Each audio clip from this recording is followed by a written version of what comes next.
everyone, and welcome to this week's edition of the Comic Shop Adventures, my weekly excursion where I leave the homestead here at Athletic Geek HQ and search my bounty of comics, graphic novels, action figures, collectibles, and all things in between. First things first, time to talk about what stood out from last week's bounty. Savage Avengers was just a very good book. I really enjoyed it. I really enjoyed the interaction with Conan and Punisher. And there was this funny little moment in there where, things just keep going bad and Punisher just keeps saying, damn it, damn it. And Conan looks at Punisher and says, do you worship damn it? So, I don't know, that just really amused me and I really enjoyed it. Batman was good. Just for all the, as up and down as that series is, this one wasn't up. And, we'll see what happens with the eventual conclusion to this City of Bane story here in the Year of the Villain and see how much stays and see how much gets retconned. But, yeah, I really, really enjoyed Batman this week or last week. And, like I said, it was an upper and not a downer from The Dark Knight and Tom King's run on that book. So kudos there. And the last book that really stood out for me was Justice League. I just thought it was really, really just a good little book. Continues the story, and then once again with them meeting all the different Justice Leagues, there was another awesome tease at the end of this one where they're, spoiler warning, just fast forward right now if when I return if you don't want to be spoiled, but they meet the Justice League of the future with Terry McGinnis as Batman. So as a Batman Beyond fan, I'm pretty excited about that. So yeah, very, very cool. Really, really dug that. And yeah, that's pretty much it. I will see you when I return to the homestead with this week's bounty. Hey everyone, I am back here at the homestead here at Athletic Geek HQ. Got somewhat moderate-sized bounty this week, all comic books. Let's get right to it. First things first, just to get it out of the way, we have Powers of X number 6. I haven't really dug it. I haven't dug the other series. That one concluded. This one concluded. Enough said. Powers of X number 6. Let's move on. Now we go to Event Leviathan number 5 of 6. I've kind of enjoyed the mystery thriller with all the different superheroes and kind of how they incorporate, the press, Jimmy and Lois is involved, Argus, superheroes. I've enjoyed what Bendis has done so far. That being said, Bendis and some of his miniseries in the past have been on a high level and then just at the very end just went all the way down. So I approach the last few issues with of Event Leviathan with some cautious optimism.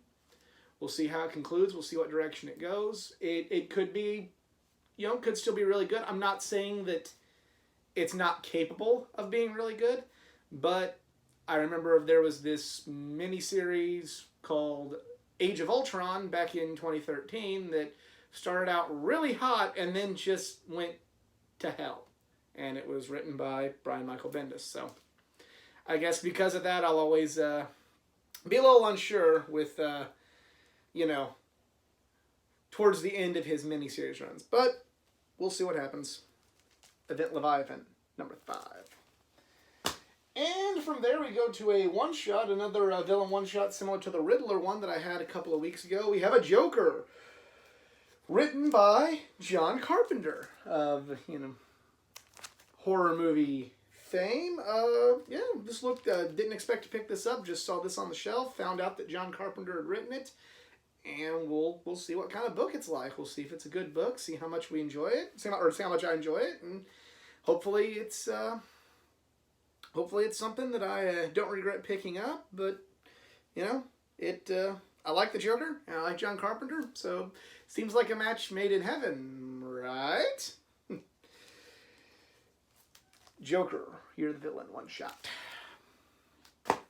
From there, keeping with the miniseries formula, a lot of miniseries and whatnot this week, we have Batman versus Ra's al Ghul number 2. I love Neil Adams' artwork, and his writing is sometimes at times leaves a lot to be desired.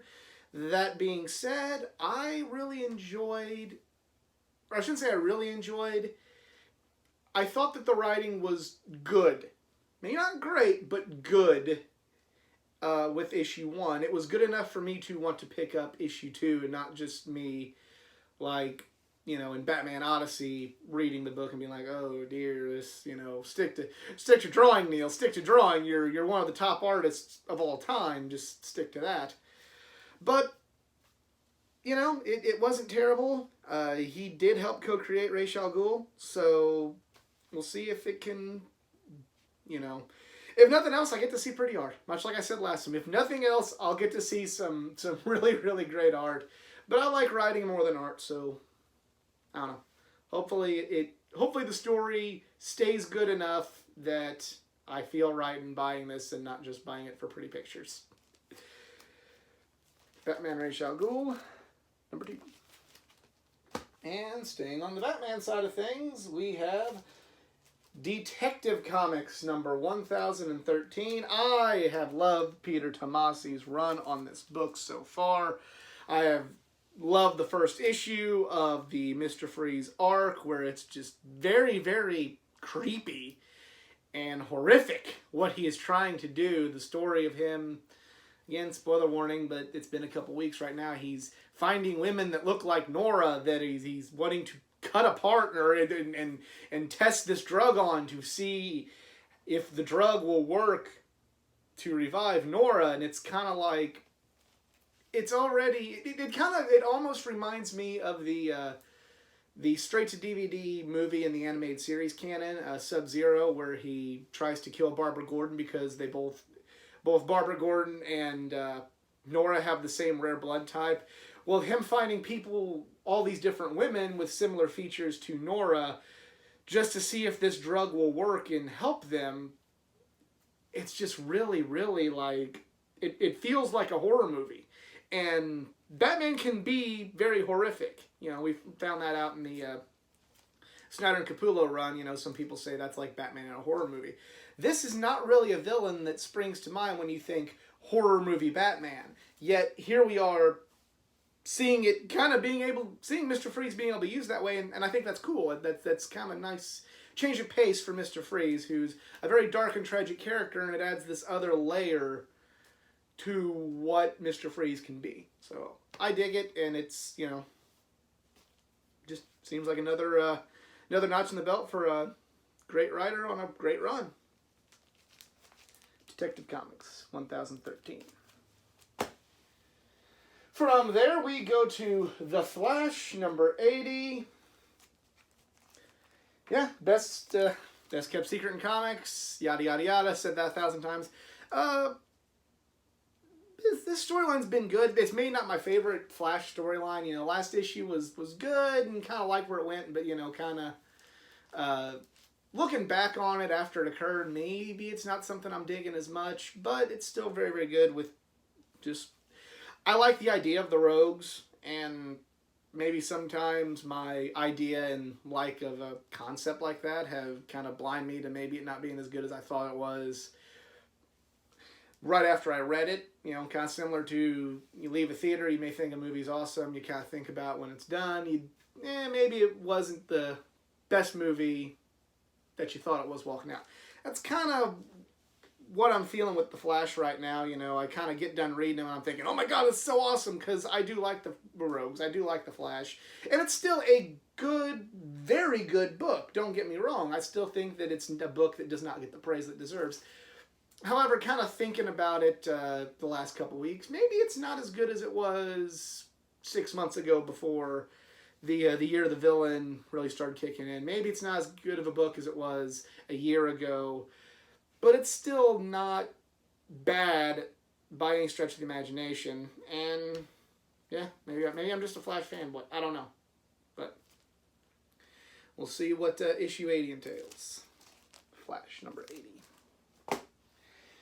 And from there we go to Hawkman number 17. It's been getting better. You know, it's definitely, it went from being hanging on by a thread to now it's got a sturdy rope and it's kind of starting to climb back up. This is a book that has benefited to me from the Year of the Villain, blanket that's blanketing DC Comics right now. So, yeah, definitely feeling a lot better about this book than I did, a number of weeks ago. Still not maybe the favorite, but something now that I like what they're doing now with this whole event. So, who knows? Maybe this will save the book permanently. We don't know yet. Hulkman number 17. And finally, we get to Superman number 16. And it says the Super Sons return. Now, I am not very excited about reading this. And I'm not saying that that's going to be a bad book. Or I'm not saying that it's a bad idea to do this. But I am one of the furthest things from a Damian Wayne fan. And any sort of book being sold to me on it's got Damian Wayne is not something that I'm going to be too excited about reading. So, I don't know. We'll see what happens with this. Excuse me. We, Bendis does know how to write youth heroes. That's just something that that's something that's kind of his forte. And maybe he'll, write the characters well. These Superman's son and Damian have had good interactions in the past, but I'm just not a big enough Damian Wayne fan to really get excited about it. I know that kind of makes me a black sheep here in the comic community, especially here on the internet, where Damian Wayne is loved and beloved by so many, but I don't dig Damian Wayne, so Damian Wayne's not going to sell me on something. So, but I'll read it anyway. Superman number 16. And that is it for me this week. Let me know what you picked up at your local comic shop in the comments section below. If you enjoyed this video, please give it a like, give it a share. Subscribe for more content, not just from the world of comic books, from the world of gaming, anime, pro wrestling, and all things geek culture. Be sure to go like my Facebook page at facebook.com/athleticgeek89 for more content. There, every Thursday, you will find my collection comic of the week blog that is exclusive to my Facebook page. But other than that, I'm out. Y'all be cool. Later.